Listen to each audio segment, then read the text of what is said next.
వృషభ రాశి వాళ్లకు ఈ వారం వివిధ రూపాల్లో ఉద్యోగపరమైనటువంటి అంశాల్లో చిన్న చిన్న ఒత్తిడి, చిన్న చిన్న సమస్యలు కూడా ఇబ్బంది పెడుతూ ఉంటాయి. అయినప్పటికీ కూడా వాటిని అధిగమించేందుకు అన్ని రకాల జాగ్రత్తలు తీసుకోగలుగుతారు. ఎదుటివారితో మాట్లాడే సందర్భంలో ఎలాంటి తొందరపాటుతనం పనికిరాదు. ఎదుటివారిని చులకనగా చేయకూడదు. ఎంత గౌరవ మర్యాదలతో మీరు వ్యవహరించి విలువ గౌరవాలు ఇస్తుంటారో అదే స్థాయిలో మీకు కూడా ఆ గౌరవాలు లభిస్తూ ఉంటాయి. వివిధ రూపాల్లో అనవసరమైనటువంటి వివాదాల్లో జోక్యం చేసుకునే పరిస్థితి కనిపిస్తుంది. కాబట్టి అటువంటి వాటికి దూరంగా ఉండేటటువంటి ప్రయత్నం చేయండి.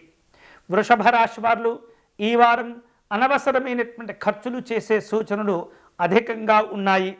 ఒక్కొక్కసారి ఈ అనవసరమైనటువంటి ఖర్చులు చేసేందుకు అప్పులు కూడా చేసేటటువంటి ప్రయత్నం చేస్తూ ఉంటారు. వ్యాపార రంగంలో ఉన్నటువంటి వాళ్లకు ఈ వారం కొంత అనుకూలంగా ఉంటుంది.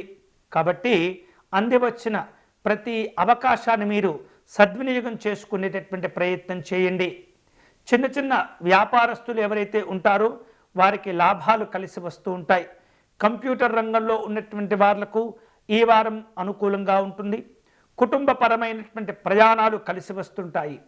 ఆరోగ్య విషయాల్లో గత వారం కంటే మెరుగైనటువంటి పరిస్థితులు ఉంటాయి. ఆధ్యాత్మిక దైవచింతన కార్యక్రమాల్లో పాల్గొంటారు.